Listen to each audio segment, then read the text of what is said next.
Amém. A graça e a paz estejam com a igreja, no nome de Jesus. Amém.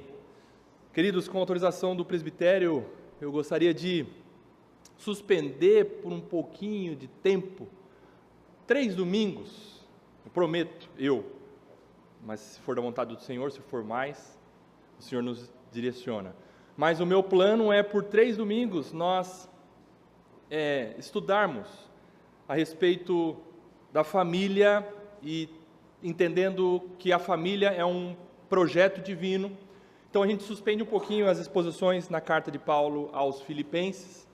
Se o Senhor permitir, nós retomaremos o capítulo 3, a partir do versículo 16, 17, que nós estamos no capítulo 3 de Filipenses, quase concluindo a carta. Falta um pouquinho do capítulo 3, do capítulo 4, e a gente encerra a carta.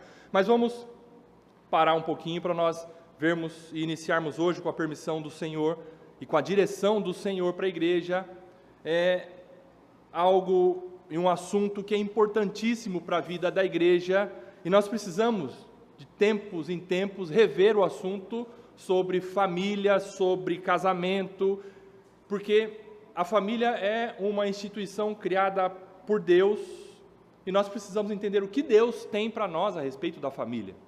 Eu separei essa série em 3 pregações. A primeira, hoje, com o tema A Importância da Família no Projeto de Deus. Vamos nos basear no capítulo 2 de Gênesis, do versículo 18 até o versículo 25, a importância da família no projeto de Deus. No segundo sermão, nós vamos estudar a respeito de autoridade e submissão no lar. Vamos lá para Colossenses, capítulo 3, versículo 18 até o 21, e numa terceira pregação, veremos sobre relacionamentos restaurados na família, e não há outro caminho de restauração de relacionamentos, senão capítulo 3 de Colossenses, versículo 13, lá na terceira e última pregação dessa série, dessa minissérie, tá bom? A importância da família no projeto de Deus. Abra, por favor, Gênesis capítulo 2, vamos ler do versículo 18 até o versículo 25. Gênesis 2, de 18 a 25.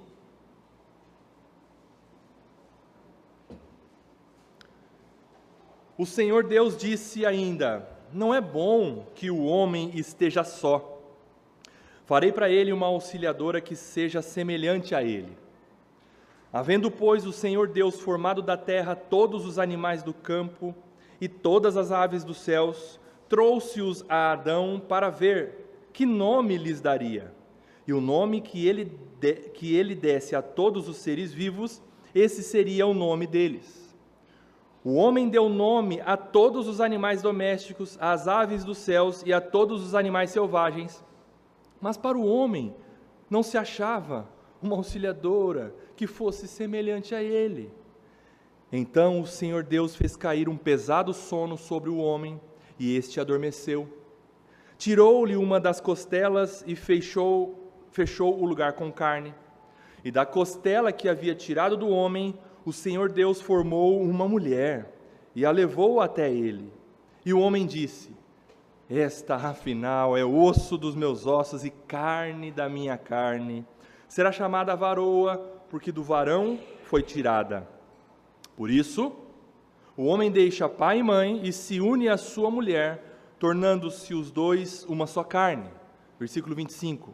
Ora, um e outro, o homem e a sua mulher, estavam nus e não se envergonhavam.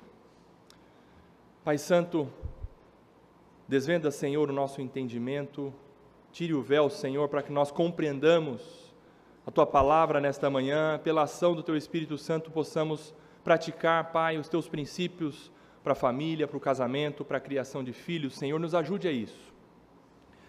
Que, Pai, o Senhor nos dê clareza de entendimento, mude, Senhor, a nossa maneira de pensar, para que, consequentemente, nós vivamos os Teus princípios neste mundo. Assim oramos, no nome de Jesus. Amém.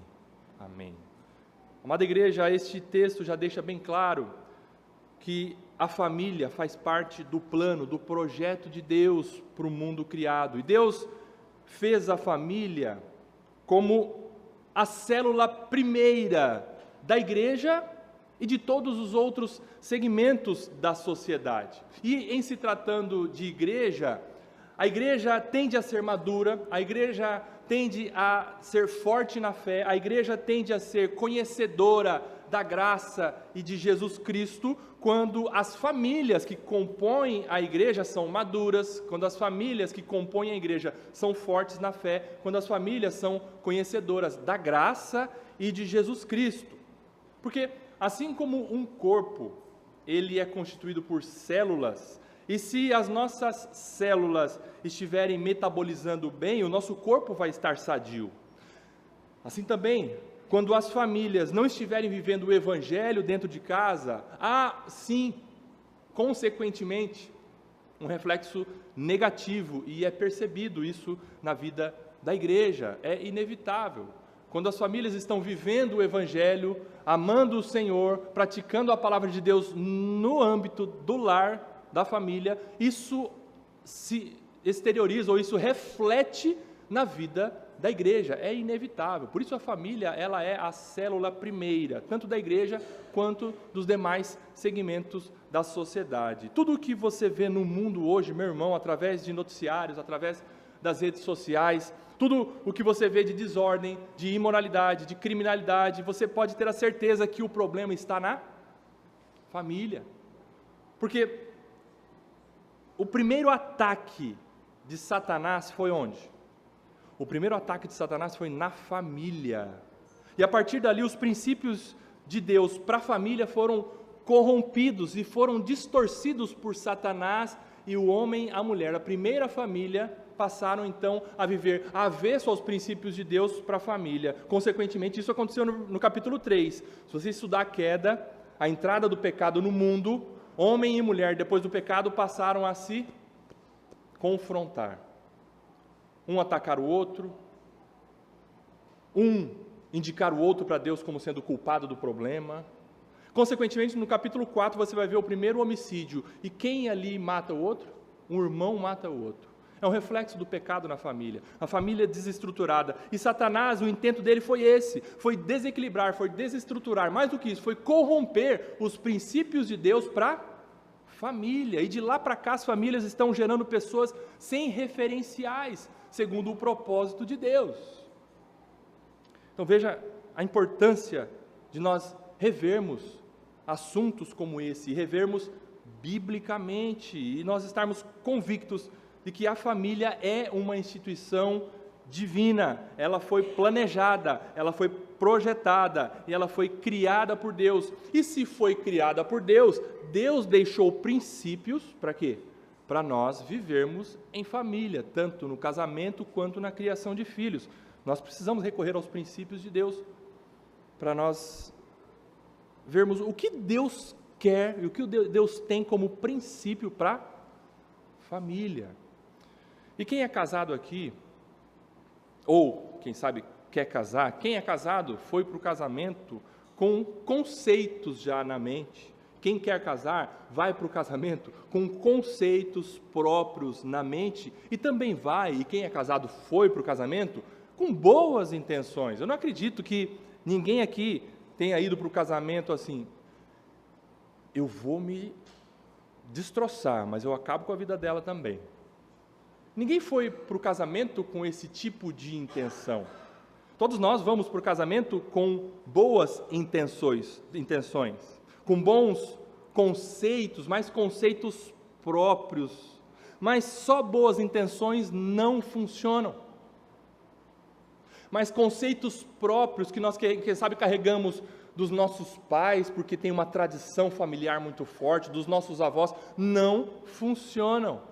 Boas intenções, por mais belas que sejam, não funcionam. Eu vou trazer um exemplo bíblico para você, rapidamente. Davi, quando foi governar como rei, a nação de Israel ainda era unificada, Davi, ele estava com aquele desejo de realmente entregar o seu governo a Deus e viver como rei para a glória de Deus. Davi tinha essa boa intenção. E o que ele desejou? Ele desejou trazer a arca para mais próximo de si. E trazer a arca representava a presença de Deus no meio do povo. Davi tinha essa intenção e ele fez isso. Ele falou, vou trazer a arca.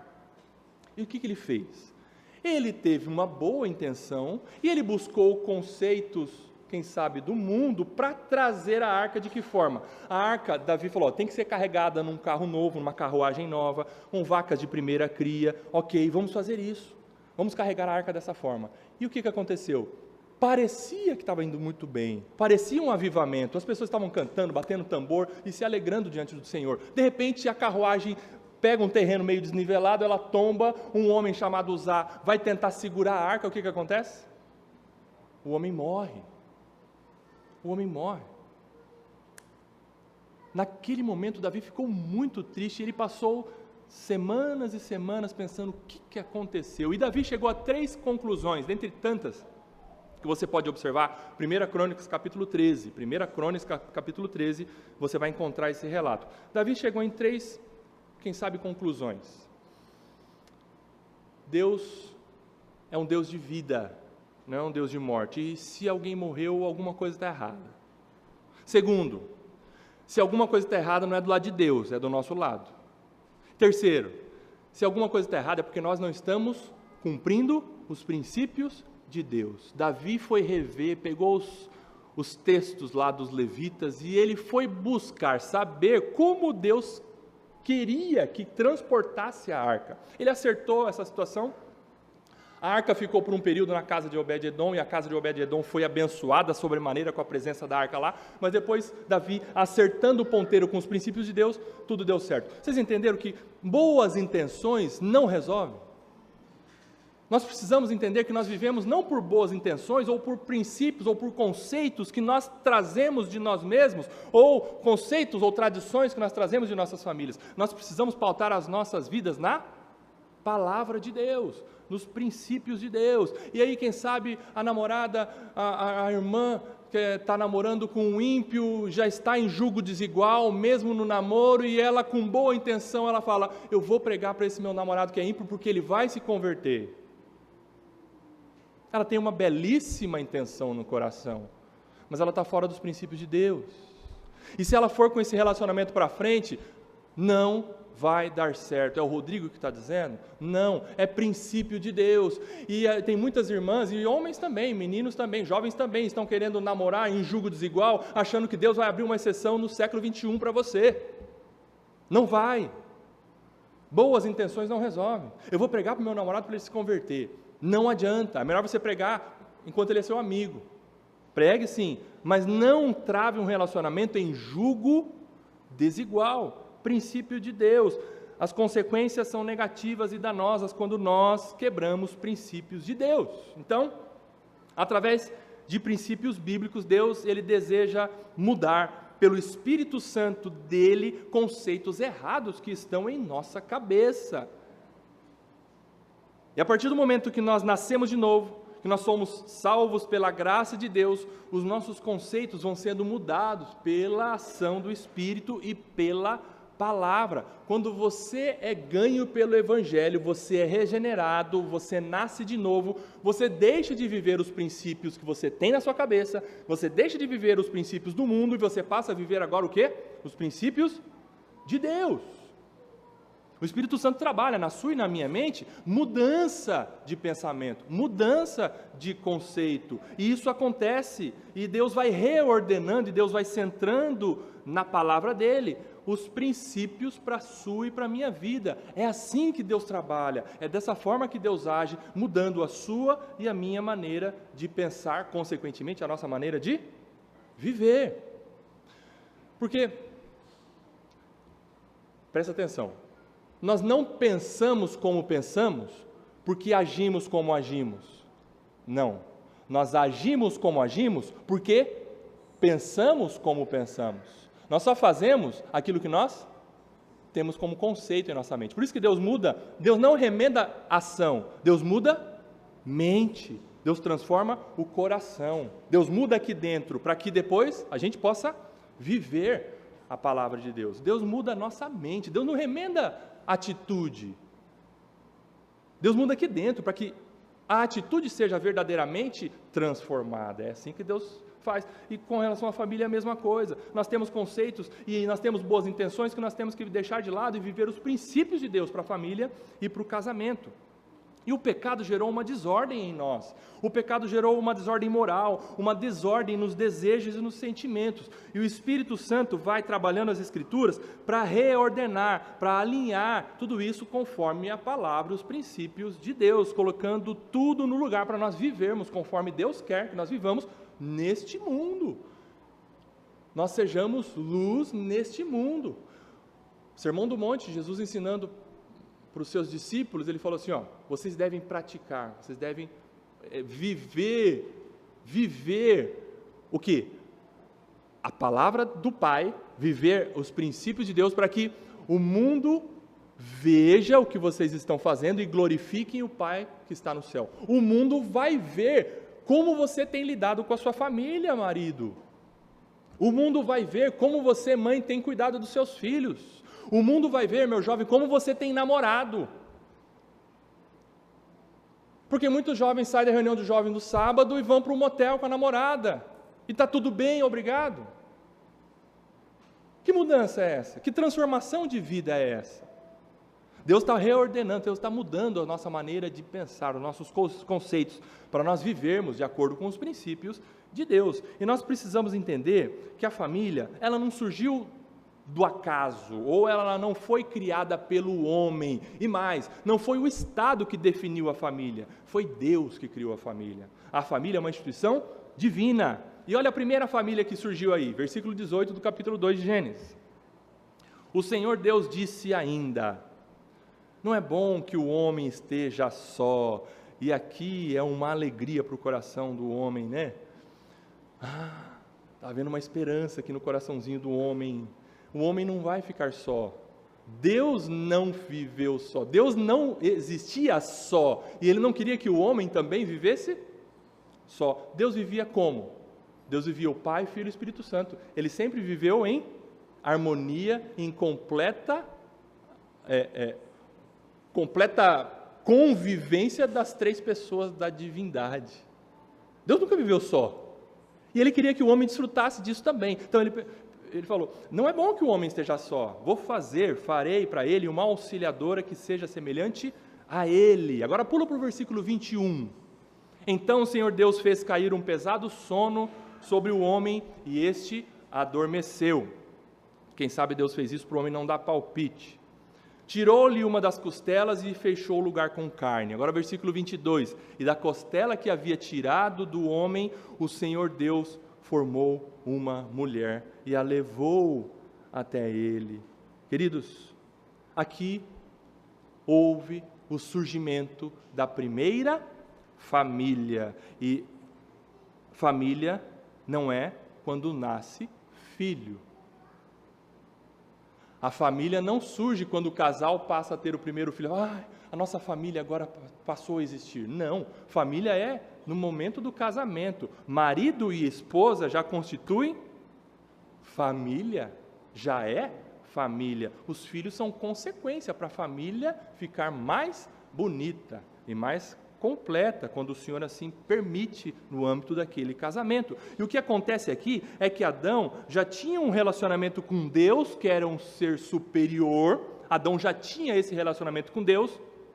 Adão tinha um relacionamento com os animais, que eram seres inferiores a ele, e tinha um relacionamento sem exageros com animais, sem inversão de valores, tanto que os animais não substituíam esse relacionamento que o homem precisava com alguém igual a ele, tanto que Deus viu que, mesmo o homem se relacionando com ele e se relacionando com os animais, Deus viu que faltava alguma coisa para o homem se relacionar, faltava alguém da mesma espécie com quem ele pudesse experimentar um relacionamento completo, um relacionamento adequado, profundo, idôneo. Isso é idôneo, isso é a palavra idôneo, uma auxiliadora idônea, uma auxiliadora adequada. Adequada. Não com os animais.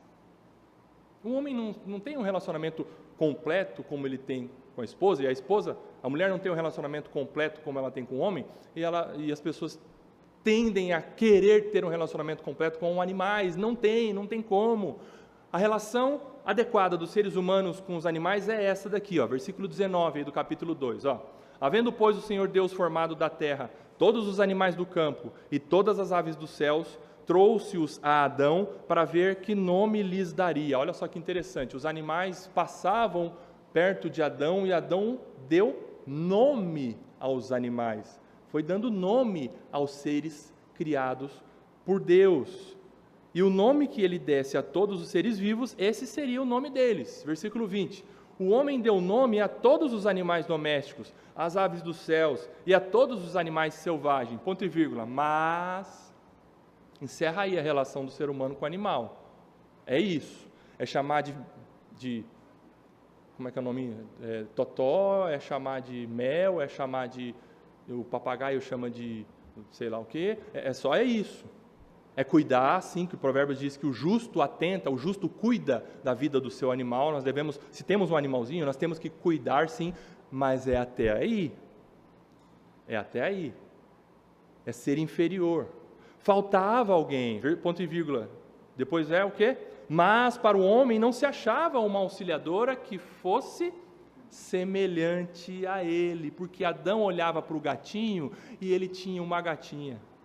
Adão olhava para o leão e ele tinha uma leoa. Adão olhava para a arara macho e ele tinha uma arara fêmea. E Adão olhava para ele e não tinha ninguém igual a ele, que completasse dessa forma um relacionamento que ele não experimentava com os animais. E é diferente, não tem como ser igual. Experimenta você, homem, passar uma noite de lua cheia com a sua esposa e depois uma outra noite de lua cheia com o cachorro.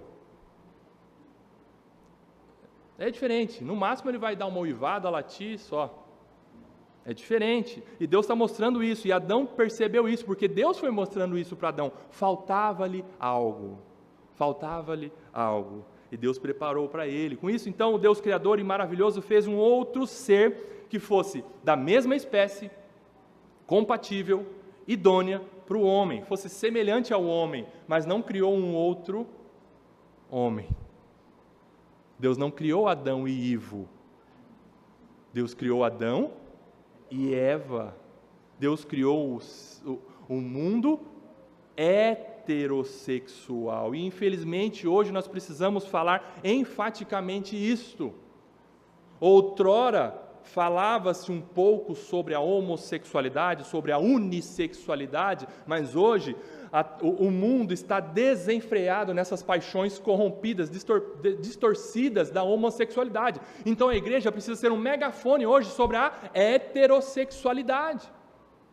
O padrão de Deus para a humanidade foi um mundo criado heterossexual, macho e fêmea. Deus não criou um mundo unissex, Deus criou um mundo com macho e fêmea. E depois que Ele criou, Ele viu que era muito bom, era muito bom. Agora o versículo 22 aí. E da costela que havia tirado do homem, continuando o versículo 22, né? Da costela que havia tirado do homem, o Senhor Deus formou uma mulher. E olha só que interessante, e a levou até ele. Que coisa linda. Deus prepara uma costela para você, meu jovem solteiro. Calma. É bem verdade que nós ouvimos do pastor Paulo Bornelli, lá de Maringá, que ele falava assim, ó, meu jovem, você espera no Senhor, mas espera indo. Espera que vai chegar a sua vez, mas não fica bobeando não. Que Deus mostra para você a Eva e você às vezes está, cadê minha Eva? Está bem na sua frente. Então Deus prepara, levou até Adão a sua Eva. Que coisa linda. Você é casado, tem do seu lado aquela que Deus levou até você. Não foi você que escolheu não, você acha que os homens se gabam, eu escolhi a mais bonita. Tudo bem, aos seus olhos sim. Mas Deus já tinha preparado, antes da fundação do mundo, aquela que está ali do seu lado e aquele que está aí do seu lado. Deus, então, levou até ele. Quando Adão viu a esposa que Deus tinha criado para ele, no versículo 23, você encontra a primeira declaração de amor da história da humanidade. Versículo 23 diz, e o homem disse, uau, até que enfim, Senhor. Não, isso aqui é da minha parte. E o homem disse, versículo 23, esta, afinal, e esse termo no hebraico, afinal, é até que enfim. Diante de tudo que Deus fez, Adão disse: Senhor, estava esperando por isso. E o homem disse: esta, afinal, é osso dos meus ossos e carne da minha carne.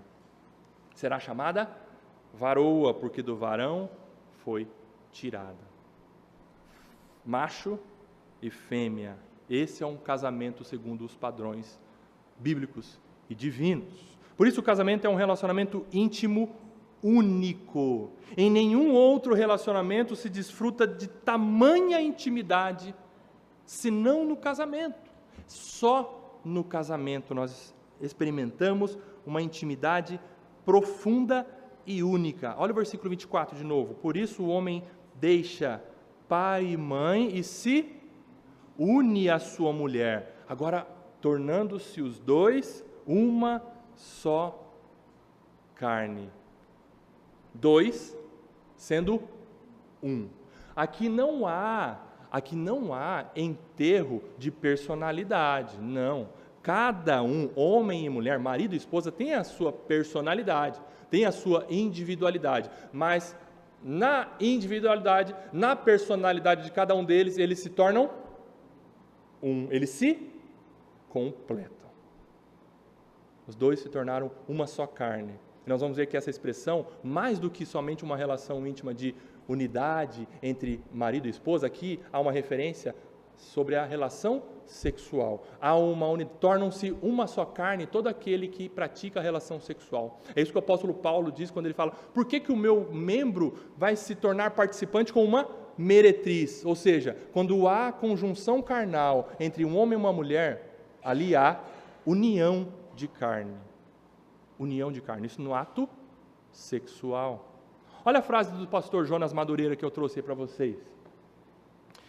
Deus nunca esteve só, mas sabendo que o homem no jardim estava só, porque não tinha ninguém da sua mesma natureza, e que ao mesmo tempo fosse diferente, como é o próprio Deus em relação ao Filho e em relação ao Espírito, e Adão precisava, portanto, dessa experiência de estar diante de alguém que é da mesma natureza, mas que é diferente. Agora leia comigo: para que ele pudesse amar uma da mesma natureza, diferente com relação ao sexo, ao gênero, mas que se completasse o homem, para que ele pudesse amar.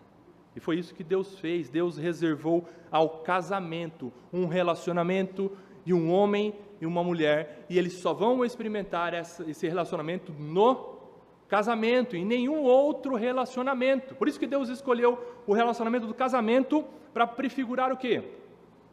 O mistério de Cristo e da igreja. É uma relação única.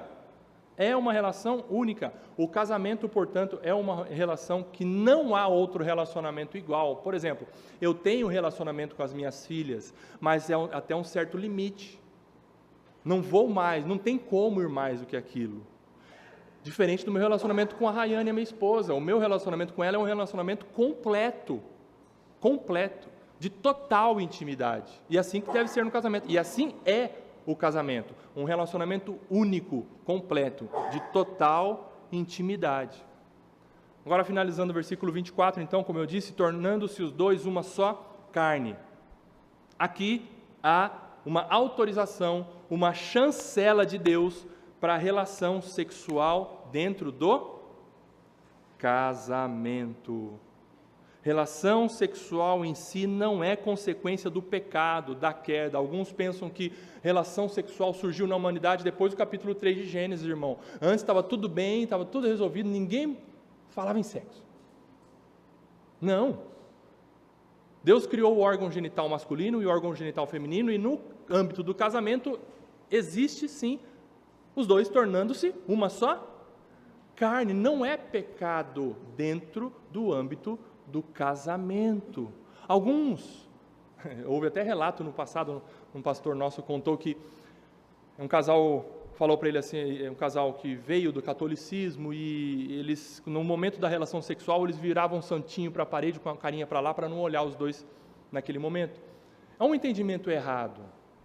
É um entendimento como se a relação sexual fosse um pecado, e não é quando praticado de acordo com os princípios de Deus. Deus criou a relação sexual. Deus criou o homem e a mulher e os abençoou, e o primeiro casal ele pôde desfrutar dessa bênção chamada sexo, não somente para se multiplicarem, porque isso também faz parte, mas também para eles se completarem mutuamente, para eles, de fato, exercitarem na mais íntima, na mais pura intenção da palavra, na relação entre os dois, Mas o sexo não é pecado dentro do casamento, no âmbito do casamento. Por quê no casamento? Eu trouxe para você que, desde Gênesis, todas as menções de relação sexual pecaminosa na Bíblia têm o casamento como parâmetro. Não há na Bíblia um versículo assim, só tem a relação sexual no casamento. Não, mas todas as relações sexuais pecaminosas têm o casamento como parâmetro. Por quê? Adultério. O que é adultério? Adultério é uma relação sexual, leia aí, praticada por uma pessoa que é casada com alguém que não é seu cônjuge. Esse é o pecado do adultério. Quando alguém casado tem relação sexual com uma pessoa que não é o seu marido ou a sua esposa. Tem o casamento como parâmetro. Isso é adultério, isso é pecado. Outro pecado, a prostituição. O que é a prostituição? Leia aí comigo. É a relação sexual praticada por uma pessoa solteira, ou por uma pessoa divorciada, ou por uma pessoa viúva, ou seja, uma pessoa que não é casada. Isso é pecado. Isso é pecado. Relação sexual pecaminosa tem o casamento como parâmetro. A Bíblia estabelece isso. Isso tem que ficar bem claro para você e para mim. E o pecado deturpou a nossa sexualidade. E a única maneira de uma pessoa ter a sua vida reordenada com os princípios de Deus é mudando a mente, é mudando a maneira de pensar. Se Deus não mudar a minha maneira de pensar, a sua maneira de pensar, nós vamos continuar com pensamentos deturpados com relação à família, com relação ao casamento, com relação à sexualidade. O apóstolo Paulo escreveu isso aos Colossenses. Não adianta nada vocês ficarem se batendo, se martirizando, querendo às vezes cortar membro. Isso não tem valor algum contra a sensualidade. Precisa mudar o coração, e mudar o coração é mudar a mente, a maneira de pensar. E logo vem a nossa mente, Romanos capítulo 12, versículo 2, vocês se lembram desse versículo, né? O versículo 1 é, rogo, ou seja, eu peço a vocês, irmãos, pelas misericórdias de Deus, Romanos 12, 1, que vocês apresentem os corpos de vocês como sacrifício vivo, santo e agradável a Deus, que é o culto racional de vocês. Aí o versículo 2, e não se conformem com este século, com este mundo. Não tomem a forma do mundo, não sejam como o mundo. Como então não ser como o mundo? Não se conformem com este século, mas transformem, o quê? Transformar-vos pela renovação da mente de vocês, para que vocês possam experimentar a boa, agradável e perfeita vontade de Deus. Como que nós não vamos tomar a forma do mundo? Como que nós não vamos pensar como o mundo e viver como o mundo com relação ao sexo, por exemplo, com relação à família, com relação ao casamento, com relação à criação de filhos? Se a nossa mente for transformada pelos princípios de Deus. Precisa mudar a nossa mente. Transformação de mente. E o novo nascimento é isso. Quando você nasceu de novo, houve o que em você e em mim? Uma metanoia. Esse é o arrependimento primário. Nós aprendemos com o irmão Robert no último discipulado. Mudança de mente. É mudança de conceito real. Isso aconteceu com você, irmão. Creia nisso, irmã. Aconteceu comigo. Nós precisamos estar convictos que, de fato, nós somos uma nova criatura. Que nós temos uma nova maneira de pensar. Houve um arrependimento primário, houve uma metanoia, uma transformação de mente. E a partir daí, o Espírito Santo vai nos santificando, nos lavando, nos limpando com a palavra, transformando, continuando transformando a nossa maneira de pensar, a nossa mente, para nós vivermos. Como eu disse a vocês agora há pouco, nós só vivemos como vivemos porque pensamos como pensamos. E Deus vai moldando, Deus vai ajustando o nosso pensamento, os nossos conceitos a respeito dele mesmo, a respeito de nós mesmos, a respeito do casamento, a respeito de igreja, a respeito de família, a respeito do mundo, isso de acordo com os princípios dele. E essa mudança de mente em nosso relacionamento de intimidade crescente com Deus deve ser buscado por cada um de nós. Olha só a outra imagem que eu trouxe aí para você. O marido busca Deus para ser transformado, a esposa busca Deus para ser transformada, o filho busca Deus, filho crente busca Deus para ser transformado, os pais buscam Deus para serem transformados, e quanto mais nós estivermos próximos de Deus, mais próximos um do outro nós estamos. Quanto mais distante de Deus, na base da pirâmide, mais distante entre nós estamos. E o filho não pode depender do pai para ser crente. Ah, não, só vou na igreja se meu pai for. Se ele não for, eu estou tranquilo, vou continuar jogando Roblox. Não, para com isso. Você tem já maturidade, você é salvo, você tem condições? Vai para a igreja, filho. Se o seu pai está tendo um relacionamento meia boca com Deus, não seja você. Ctrl+C, Ctrl+V do seu pai. Vá você, ore você, leia a Bíblia você. Se seu pai não está tendo esses momentos de trazer Deus para casa, e nós vamos ver no segundo momento, né? Sobre o conceito de autoridade e submissão no lar, que o homem ele é sacerdote, provedor, ele traz Deus para o lar. E se seu pai não está fazendo isso, meu irmão, filho, busque você. É triste a sua situação, confesso, vou dizer, mas é possível. Você tem que ter um relacionamento com Deus individualmente. Então, quando o marido está buscando Deus, a esposa está buscando Deus, cada vez mais eles estão tendo intimidade com Deus e cada vez mais estão tendo intimidade entre si, uma intimidade pura, real, baseada nos princípios de Deus. Pais e filhos, a mesma coisa. Os pais vão tendo um relacionamento agradável com os filhos, de amizade, de companheirismo, de respeito mútuo, e o nosso relacionamento com Deus determina todos os outros relacionamentos. Se eu não estou bem com Deus, eu não estarei bem com a minha esposa, não estarei bem com as minhas filhas, não estarei bem no meu serviço, não estarei bem com os meus pais, não estarei bem com vocês, minha igreja. O nosso relacionamento com Deus determina todos os nossos outros relacionamentos. É assim que Deus quer que nós vivamos, nessa crescente busca por Ele, e isso vai transformando relacionamentos ao nosso redor, na horizontal. Isso vai transformando, isso é transformador, é isso que Deus quer. E terminando o versículo 25, você encontra uma vivência perfeita, uma vivência sem pecado. Ali, no capítulo 2 ainda era sem pecado entre um homem e uma mulher. O que diz o versículo 25? Ora, um e outro, o homem e a sua mulher, estavam nus e não se envergonhavam. Ali não havia pecado, eles não se envergonhavam da nudez, não havia maldade, não havia culpa, não havia segundas intenções.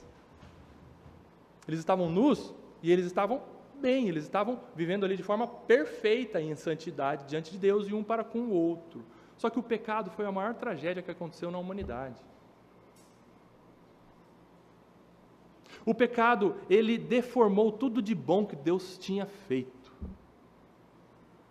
O pecado é terrível, o pecado é maligno, e o pecado acaba com relacionamentos, acaba com a nossa maneira correta de pensar. O pecado é mau, e por exemplo, após o pecado, a nudez ela nunca mais foi a mesma. Nunca mais foi a mesma. Compara, por exemplo, o versículo 25, leia de novo do capítulo 2. Ora, um e outro, o homem e a sua mulher, estavam nus e não se envergonhavam. Agora compara o versículo 7 do capítulo 3. Dá uma viradinha de página aí. Ou se você está com o seu celular, dá uma roladinha para cima aí. Versículo 7 do capítulo 3. Então, os olhos de ambos se abriram. Ali houve, diria, a tomada do pecado no ser humano, tomada completa, emoção, sentimento, razão, mente, físico, tudo, ali eles foram tomados pelo pecado, pela maldade, e percebendo que estavam nus, eles viviam bem nus, não viviam? Agora, percebendo que estavam nus, como assim percebendo? Ali houve, aqui, é como Moisés está registrando no verbo lá no hebraico, assim, eles tiveram uma segunda intenção com relação ao pecado, uma maldade com relação à nudez, desculpa. Uma segunda intenção com relação à nudez. Houve ali um despir-se do seu eu, eles estavam com culpa diante de Deus, porque eles tinham pecado, e eles queriam, o que eles fizeram? Eles costuraram folhas de figueira e fizeram cintas para si, ou seja, agora, por causa do pecado, eles queriam cobrir-se da sua nudez, estavam com vergonha, não estavam mais bem um com o outro, primeiramente não estavam bem com Deus, não estavam bem com Deus. Eles queriam se esconder, eles queriam cobrir, eles estavam com culpa, por causa do pecado. Portanto, a nudez nunca mais foi a mesma depois da entrada do pecado. Não pense em alguns crentes desejam ir, por exemplo, vamos lá para a praia de nudismo. Meu irmão, você acha que é brincadeira que eu estou falando? Tem crente que deseja conhecer uma praia de nudismo. Não faça isso. Não faça isso. A nudez não é a mesma, inclusive no âmbito do casamento. Por isso que nós precisamos ter casamentos redimidos, mentes transformadas, para nós entendermos a nudez no casamento e desfrutarmos da nudez à luz dos princípios de Deus. Senão a nudez vai ser má no casamento, vai ser abusiva no casamento e por aí vai. Não é? Muito bem. Para concluir, então, eu quero trazer algumas aplicações finais para nós vivermos em nossos casamentos e em nossas famílias, nessa primeira mensagem, primeira pregação nessa série Família, Projeto Divino. A primeira aplicação é: marido e esposa, pais e filhos são diferentes.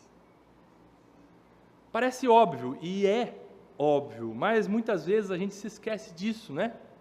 Deus é criativo, Ele fez o homem diferente da mulher, é da mesma espécie, mas fez diferente da mulher. Deus fez um homem com a sua maneira de pensar, com os seus sentimentos próprios, com a sua força própria, com a sua composição física própria, assim como a mulher também, com os seus sentimentos próprios, com o seu emocional próprio, com a sua constituição física própria. É um absurdo colocar, por exemplo, um homem transexual aí, que se acha mulher, numa competição feminina de esporte. É um absurdo.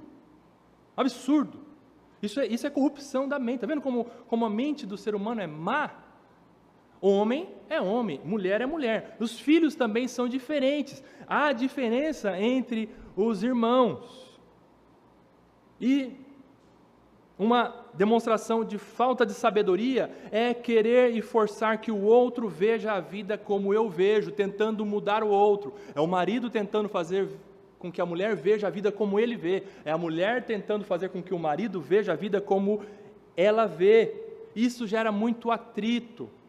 Muitas vezes, por exemplo, eu saía para fazer compra com a Rayane e as mulheres gostam de ver com mais detalhes os produtos, né? Os homens são mais objetivos, eles vão na loja, eu quero comprar um sapato preto, vai lá no sapato preto, vê, prova, deu certo, compra, passa o cartão, paga e leva. A mulher, ela é mais detalhista, ela gosta de ver outras coisas, além daquilo que ela quer ver, comprar. Então tá bom, é assim, tá tudo bem. Agora o que nós vamos fazer com isso? E muitas vezes, por minha imaturidade, por minha falta de sabedoria, nós entrávamos no shopping, por exemplo, de mão dada, chamava ela de minha linda, e aí em algum momento ela estava vendo as coisas que ela queria ver, eu falava, vamos embora, já está bom.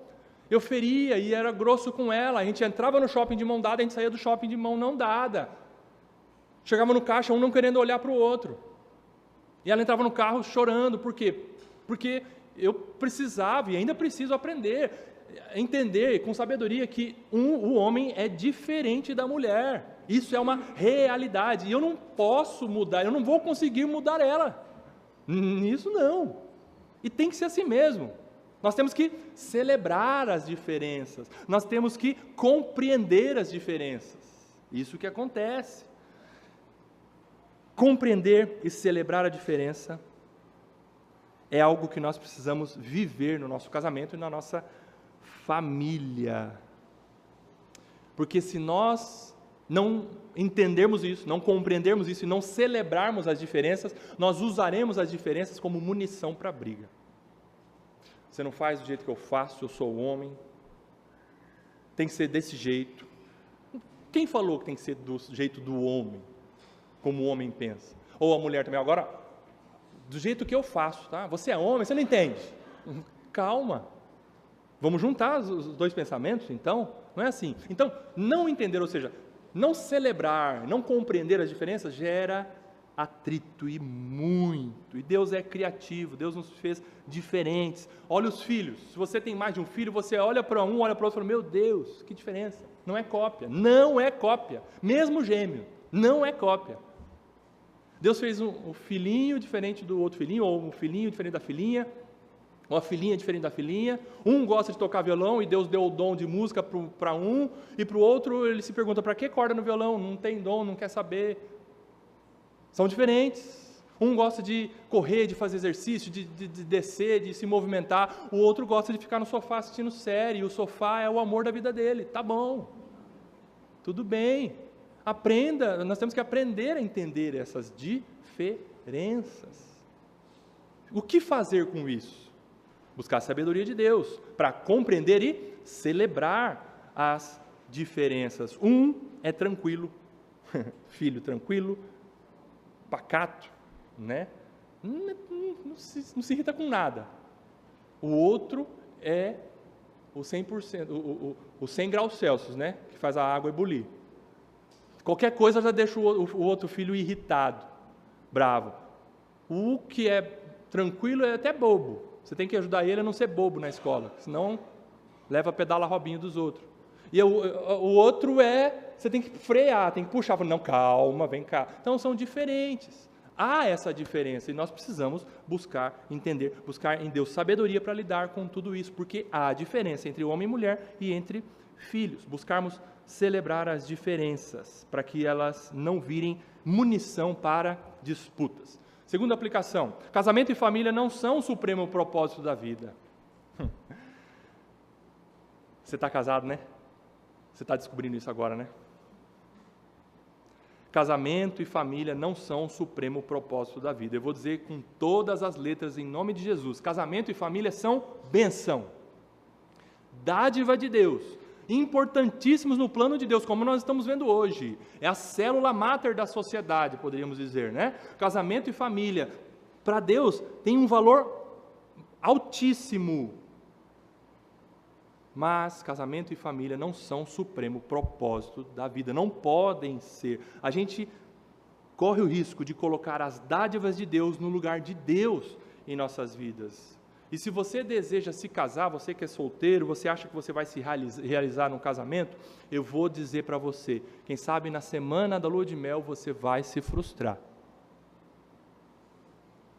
E eu não estou dizendo para você não se casar, não é isso.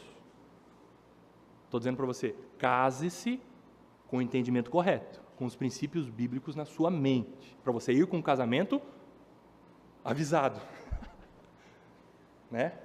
Para você ir com um casamento já com a sabedoria para poder lidar com esse relacionamento que é sublime, que é sublime, que é sublime. Nós aqui da Igreja Cristã em Campo Grande, nós não dizemos que não é para se casar, nós não adotamos o celibato como regra, nós adotamos o casamento como regra. O celibato na palavra de Deus é exceção, tá bom? Então case-se, nós incentivamos você, solteiro, a se casar, divorciado, a se casar nos princípios de Deus, como Deus manda. Mas entenda que casamento e família não podem ser, não são o supremo propósito da vida. Os filhos não são o supremo propósito dos pais. Os pais querem se realizar nos filhos, como se fizesse cópia de nós. Cópia de nós. E a gente se frustra. E a gente exige que o filho faça direito. Ele vai ser o advogado igual o pai. Aí o filho se forma, apresenta para o pai e fala, pai, está aqui, me formei em direito, do jeito que você quis. Toma aqui o seu diploma, que agora eu vou seguir a minha profissão, eu vou fazer um curso que eu quero fazer. Nós precisamos ter sabedoria quanto a isso. Nós não devemos depositar a nossa esperança, a realização de vida nos filhos, e os filhos também em relação aos pais. não depositar a nossa esperança, a nossa alegria plena, a nossa vida no casamento e na família. Nós devemos depositar a nossa vida, a nossa esperança, a nossa alegria, a nossa segurança plena e perfeita em Deus. Em Deus.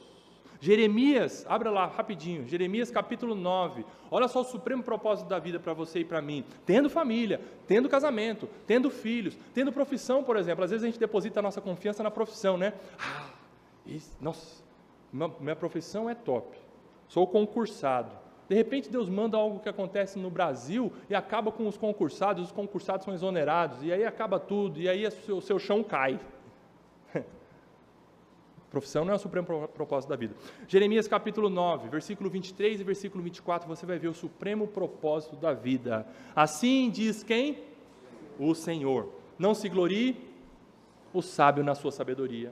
Não se glorie o forte na sua força. Não se glorie o rico na sua riqueza. E aí você pode dizer também, não se glorie o casado no seu? Não se glorie o pai nos seus filhos.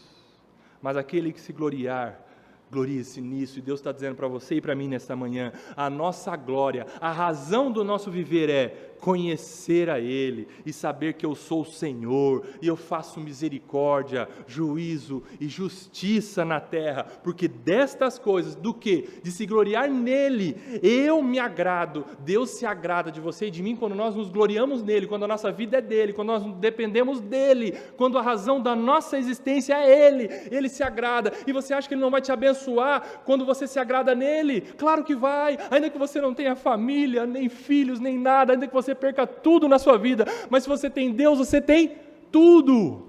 Louvado seja Deus. É isso que ele está falando.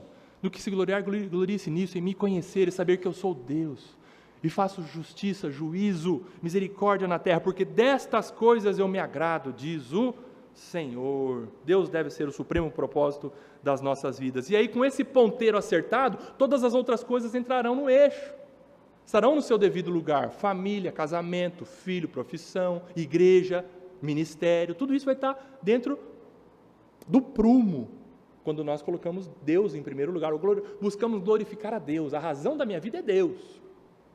Se eu perder minha esposa, acabou minha vida. Você não pode falar isso, eu não posso falar isso. A razão da minha vida é Deus. Se eu perder a minha esposa, ou se ela me perder, nós vamos ficar tristes. Eu vou ficar triste, ela vai ficar muito triste. O luto no casamento é algo muito doloroso. Mas acima disso está Deus, que consola e que faz a viúva ou o viúvo continuarem vivendo, apesar do luto. Porque Deus é suficiente.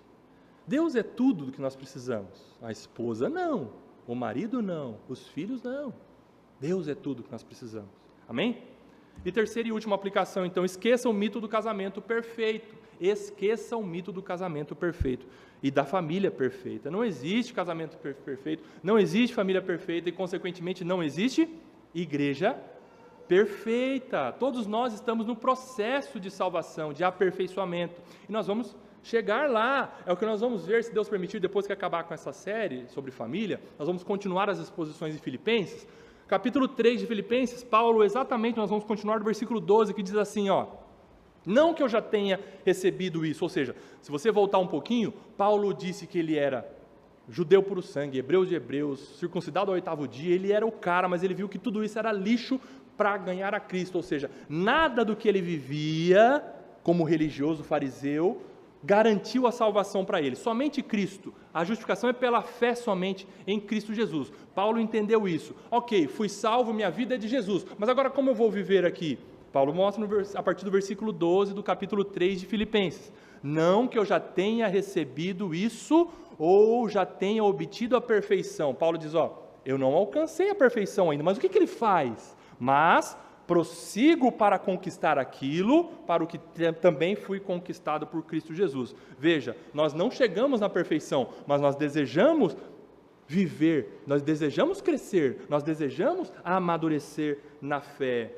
Mas ainda assim nós somos imperfeitos. E se somos imperfeitos, onde nós estivermos, onde tocar a planta dos nossos pés e a palma das nossas mãos, diz a profecia, vai estragar. Porque nós somos imperfeitos. Nós somos imperfeitos. Tem gente procurando a igreja perfeita, por exemplo, né? Vai, a hora que você chegar lá, a igreja perfeita, você vai encontrar, a hora que você chegar lá, ela vai passar a ser imperfeita, porque você está lá. Pecador, somos imperfeitos. E às vezes nós tentamos vender uma imagem no casamento, na família, de que está tudo bem, está tudo ótimo, está tudo perfeito, e vender uma imagem é altamente desgastante.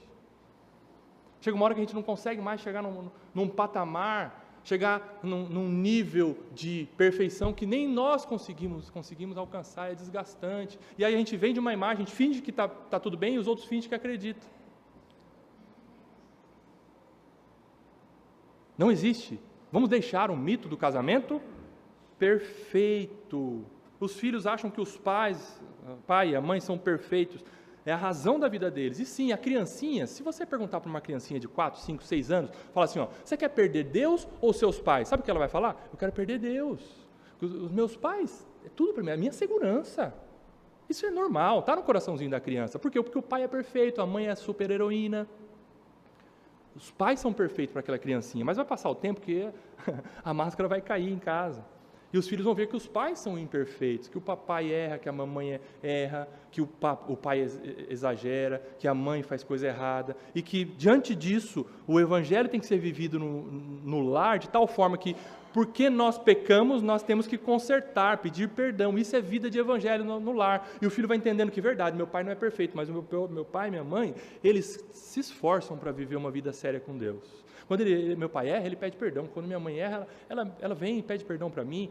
E aí a criança vai crescendo nessa realidade de evangelho vivido no lar, da realidade. Porque a criança, ela não espera a perfeição, o filho não espera a perfeição, o filho espera verdade. Verdade.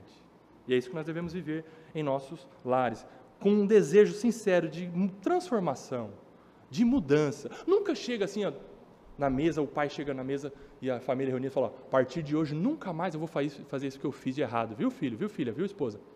Fala isso não, que você não consegue cumprir. Não declare que você nunca mais vai fazer um negócio. Declare assim, ó, minha esposa, minhas filhas, eu vou me esforçar para não fazer mais isso. Ajuda o papai nessa dificuldade que eu tenho.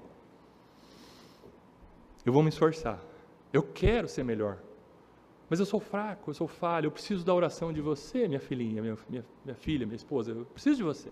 A mãe também é a mesma coisa. Os filhos também vão entendendo que nós somos pecadores, nós precisamos da graça de Deus para nós vivermos como Deus quer que nós vivamos. Não prometa a perfeição, seja sincero, fale a verdade, prometa esforço. Amém?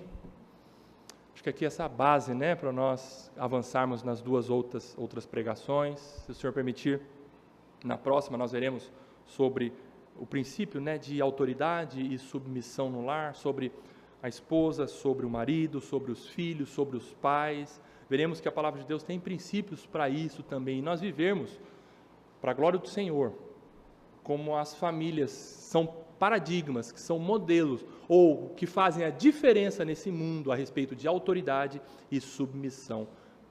E a partir daí derivam todos os outros relacionamentos. Nós vamos ver isso baseados em Colossenses 3, de 18 a 21. Eu vou pedir para você estudar. Nós teremos aí, quem sabe, 2 semanas. A próxima, o pastor Nilton vai continuar a 1 Timóteo. Na outra, se o Senhor permitir, nós veremos esse assunto. Leia Colossenses, capítulo 3, de 18 a 21. Tá bom? Pai Santo, ganhe os nossos corações com a Tua palavra, Senhor.